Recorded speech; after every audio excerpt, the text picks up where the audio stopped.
This is April Federico with Brownies for Breakfast, and here today I have Amelia Sherry. Amelia is a New York-based registered dietitian as well as a certified diabetes counselor and education specialist. She is also the author of Diet Proof Your Daughter, a mother's guide to raising girls who have happy, healthy relationships with food.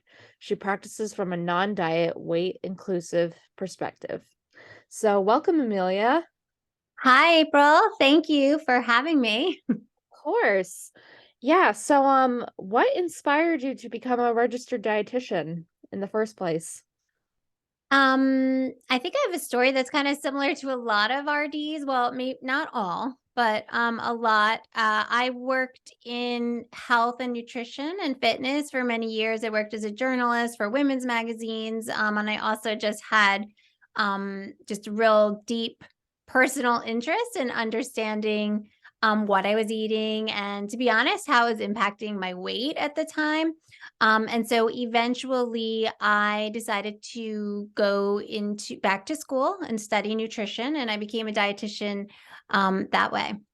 Amazing. And so you authored Diet Proof Your Daughter, a mother's guide to raising girls who are happy and living just healthy lives and just sans diet. As someone who was me, who was introduced to diet culture in literally second grade, I can totally feel this wholeheartedly, the pressure to be absolutely skinny and to just like fit in with society standards. How did that book come to life? Did you have any inspiration? Oh yeah, of course, yeah. My So to go way back, so I initially had issues with my own eating issues when I was growing up, like I think so many people can relate to. I had a lot of eating issues. I fortunately got well and healed my relationship with food. It was a long journey. I got in a good place with eating and stopped obsessing about my weight. And then I became a mom, and I was like, okay, my girls are gonna have, be healthy, air unquote, eaters. And I didn't really think about that very deeply until one day when my oldest daughter was asking me for some extra food. She was asking me for toast. I actually talk about it in the beginning of my book. And I noticed that she was just feeling really kind of embarrassed about it. Like there was a lot of shame in her voice. She was asking me for more for seconds, and I had no patience, and I was kind of irritated by it. And I just realized that whatever she was feeling about wanting more was probably something I had transmitted to her, through my own I recognized, I guess, what I had felt when I was younger, asking my mom for more food and her kind of being discouraging about it. And I didn't know what to do with that. I realized maybe there was something I was doing wrong in feeding my daughter. Meantime, at work as a dietitian, I'm a pediatric dietitian. I was working with families all the time to help them, again, air quotes, eat healthy. And I realized that a lot of the strategies that I was teaching them and the ideas about food that I was teaching them were challenging for parents as well. Like they had one idea of what was healthy in their mind, but then what I was telling them wasn't really in line with that, or what I was telling them to do, which essentially was to be a little more relaxed about food and to have more structure to meals and less like expectations in terms of what they ate. That was challenging for parents as well because they had their own eating issues.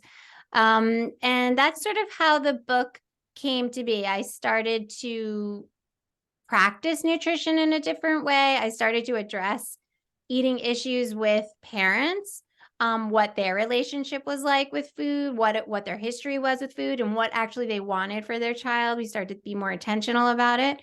And then I ended up sharing a lot of those stories through the book. The book initially was all about how to raise a healthy eater. And then I had to really delve deep into what that actually meant in my mind and look at, was it really about what my child or daughter was going to eat, or how she was going to feel about her eating, and how she was going to behave around food, and like her behaviors and her essentially her relationship with food was really what was at stake, and what I wanted to make sure was, just as good as it could be.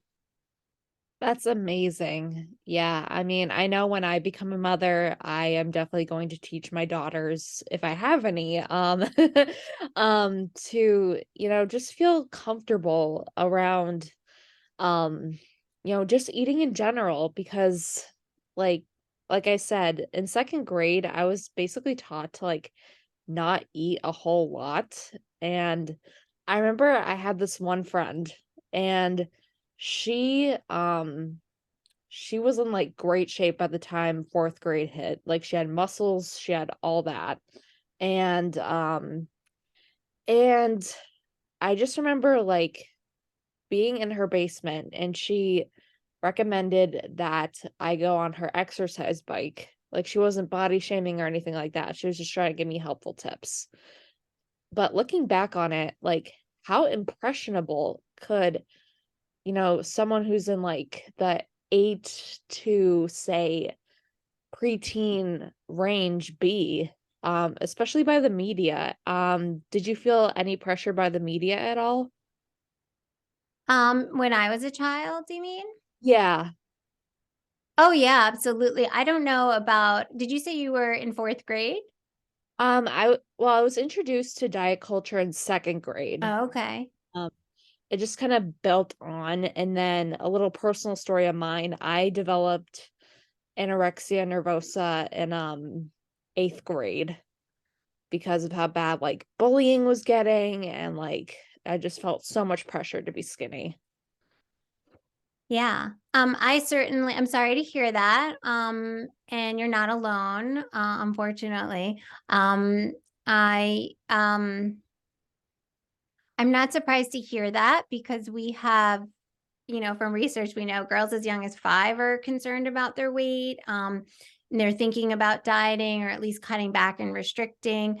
Your initial question was, did I start that young? I think you were asking me, or was the media an influence? I Ab- can't say consciously it was, but absolutely unconsciously, I'm sure. I mean, it's everywhere, right? We see it in advertisements, it is in television shows, it's in cartoon characters, it's in films.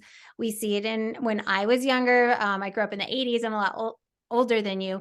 My mother was constantly on diets and really not ashamed about it the way now I think we have a little more self-awareness to know, hey, what are we communicating? But in the 80s, everyone was, not everyone, but many people were on Weight Watchers and doing workout videos at home, and I witnessed that in my mother all the time. So for sure, from a very young age, I was well aware that there was sort of almost like an obligation to stay fit and be thin and watch what I eat. That was kind of the feeling in the ether out there, and I definitely absorbed it, and it definitely impacted me in a very negative way. And that's what Diet Proof Your Daughter. It's meant to help prevent, in our daughters and future generations.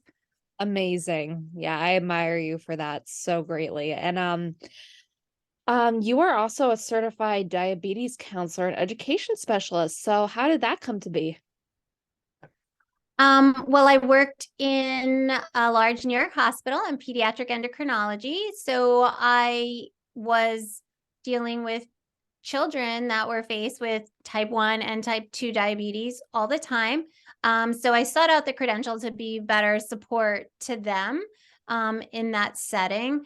And that also really being in that setting where children are referred to endocrinology usually for many reasons, but once they get to the dietitian or nutritionist, it's usually because to help them with being at one side or the other of the weight spectrum or the BMI spectrum. So kids who are identified as being as much higher BMIs or much lower BMI. So for growth issues, and sometimes when they're at the higher BMI, then the doctors start pointing fingers and running tests for type 2. So I really wanted to understand diabetes a lot better.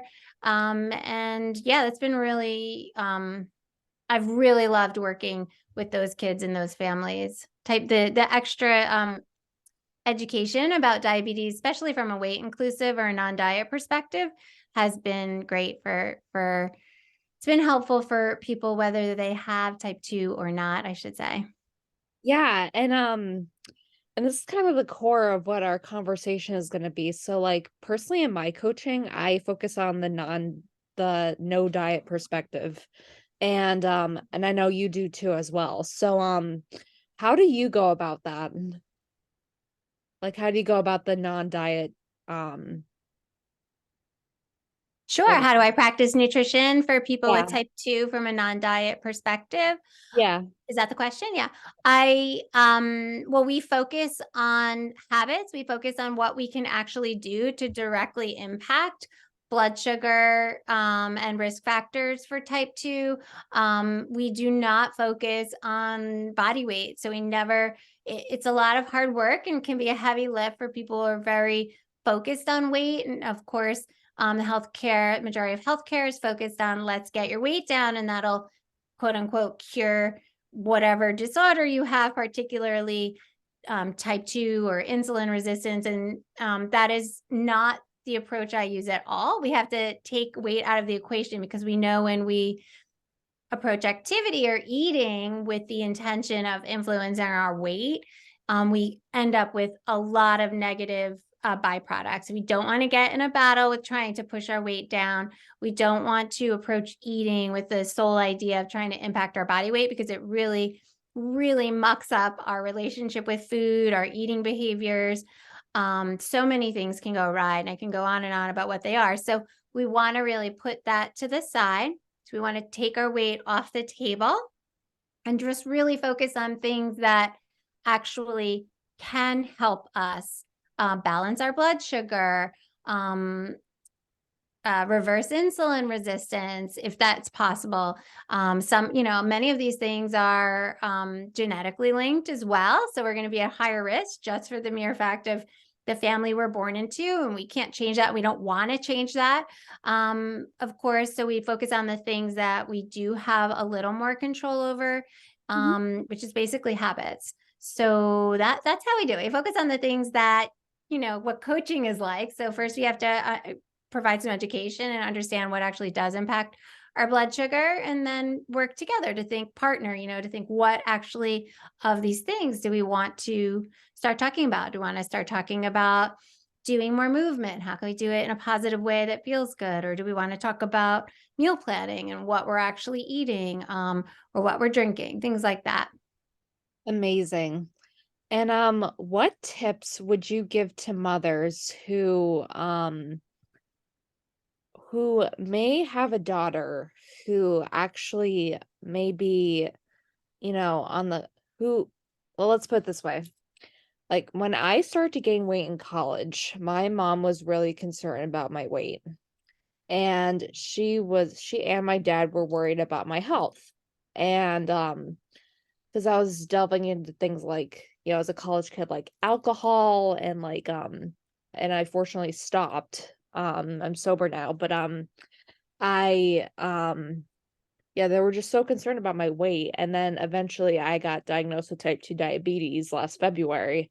And I wonder if you have any advice to mothers who may be concerned about their daughter's weight, or how they might approach it, or how they might approach like their daughter's concern for losing weight. I know that's like a really long question, but if you could do your best to answer, that'd be great. Yeah, so that's sort of many questions and many things in my mind. So first of all, if you're a mother and you're concerned about your daughter's weight or her health, then I know that is always coming from a beautiful place and wanting to help your child. The very first thing to be the best help to your child would to be really to get some education and a better understanding about how weight and health are related, or actually how they might not be as related as we think. Most importantly, that again, what I was saying earlier is that when we really lean in to trying to control our weight, we end up with a lot of negative byproducts like poor relationship with food, yo-yo, our weight cycling, our weight going up and down. Um, Usually when we try to control our weight with food, we end up with lots of restriction, limiting, all kinds of shame, lots of internal chaos and feelings about food. So we really don't want to try to diet down and really focus on weight.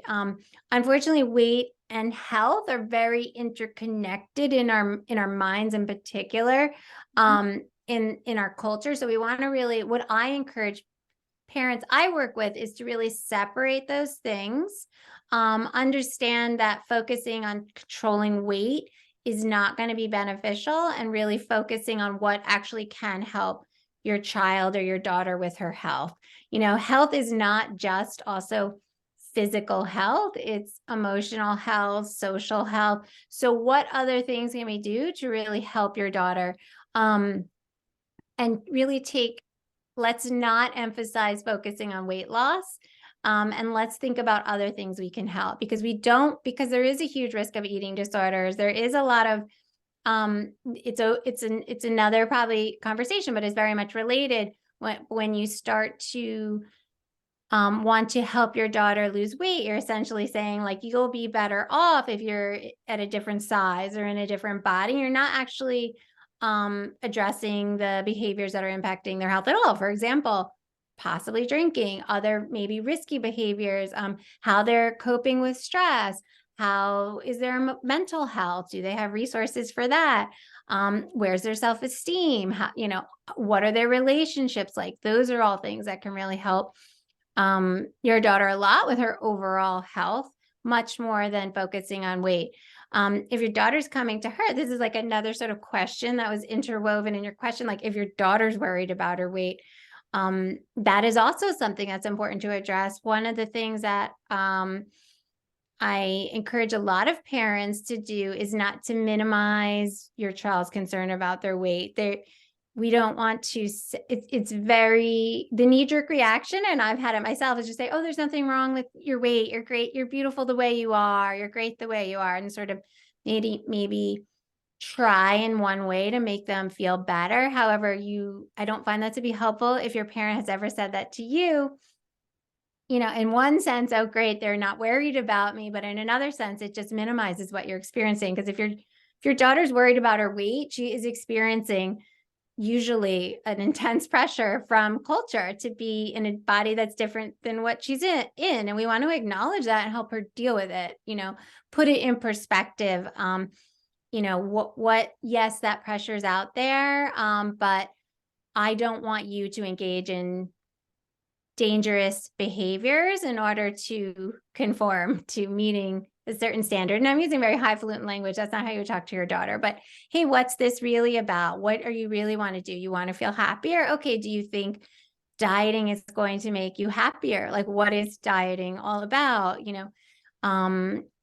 can talk about all the harms of dieting. Dieting is really stressful. And dieting is basically saying, I'm not good enough the way I am. And dieting is actually not a way to enhance our physical health at all, or reduce our risk of diabetes at all. So really sussing out what's true and what isn't, what's pressure from culture, and maybe what would be in your daughter's best interest to really get what she's seeking out of life. There's a lot of soul searching with this. We often, and I apologize for going out. You can tell how passionate I am about this, going on this long tangent, but often I talk about it a lot in my book. Like, we're searching, when we are dieting, we're searching for something else. That was my experience, just trying to feel more comfortable in my skin. I thought trying to be in a smaller body was going to make all this discomfort in the world, go away. And that was sort of like a false God or a false goal, right? Like, I could become, there's people in thinner bodies who are extremely unhappy. There's people in larger bodies who are extremely well adjusted and extremely healthy and happy. So that was just kind of aiming at the wrong goal, I think, in a lot of ways. So I really want to uncover what's underneath your daughter's desire to lose weight. That was the longest answer I've ever given to a question. I'm so sorry. No, don't apologize. I mean, I could go on forever about this too. I mean, and I think it's really important for mothers and even daughters to understand, like, and just young girls in general to like realize that, you know, how do I phrase this? Like, um, yeah, how do I phrase this? Obviously this isn't my specialty, but like I yeah, to just, you know, not minimize, like you said, like your daughter's like pressure to lose weight. Is yeah, is that right? Yeah. Yeah, you don't want to minimize what your daughter's feeling because it is out there. It doesn't what I always like to say, and what I've said to, my daughter and to a lot of my patients and clients, to young girls, is like, just because the culture we live in is, promoting smaller, thinner bodies as being better, doesn't mean that it's true. It doesn't mean that that's a value that we need to embrace. I've never chosen a friend, because one is thinner than the other. Yes, there's a certain like social cachet to being, beautiful and thinner. Those are values in culture, but that's not how I value my children. And that's not how I want my children to value other people. So I think being realistic about it being out there and also calling it out for what it is and where it really how wrong it is and where it really falls in line with your own family values is important conversation to have. Much better than, hey, don't diet, it's not good for you, or hey, you look good the way you are, stop worrying about it so much. I mean, I think I personally, from my family, got a lot of mixed messages where it was like, don't worry so much about what you look fine. And also, be careful. I don't know if you really want to eat that because like if you have too much, like it was a weird kind of contradiction. And that can be really confusing for kids. We give mixed messages. That's why as a parent, it's good to kind of really explore where we stand with food as well, and what we're really going for when we talk about wanting our daughters to be healthy, and even ourselves, like, oh, I want to be healthier. People say that to me all the time, but what does it actually mean? Does it mean having better relationships? Does it mean having a better A1C, or never getting diabetes? Like, what does it mean to you? Because it can mean many things. Unfortunately, in our culture, often it means when we say we want to get healthy, we mean we want to get thin, right? That's like the kind of um undercurrent to it, and that's what we have to be careful too when we talk to our kids. Like, if you ask a child what they think, not every child, but I've asked many kids in my practice, when they tell me they just want to be healthy, I'll say, what does that mean to you? And I get really interesting answers, and often it's around being thin. It's again, not a goal that we want to be striving for at all. Yeah, I totally agree. I totally agree. And yeah, just to kind of wrap up because we're almost out of time. Where can my listeners find your book and how can they find you? Oh, thank you for asking. My book is called Diet Proof Your Daughter. It's available. Well, first of all, you can go to my website, which is Nourish Her. So it's Nourish Her with 2 H's.com. You can find it there, but through there you'll get a link if you want to look on Amazon, Barnes and Noble, bookshop.org. You can order it at any of those places.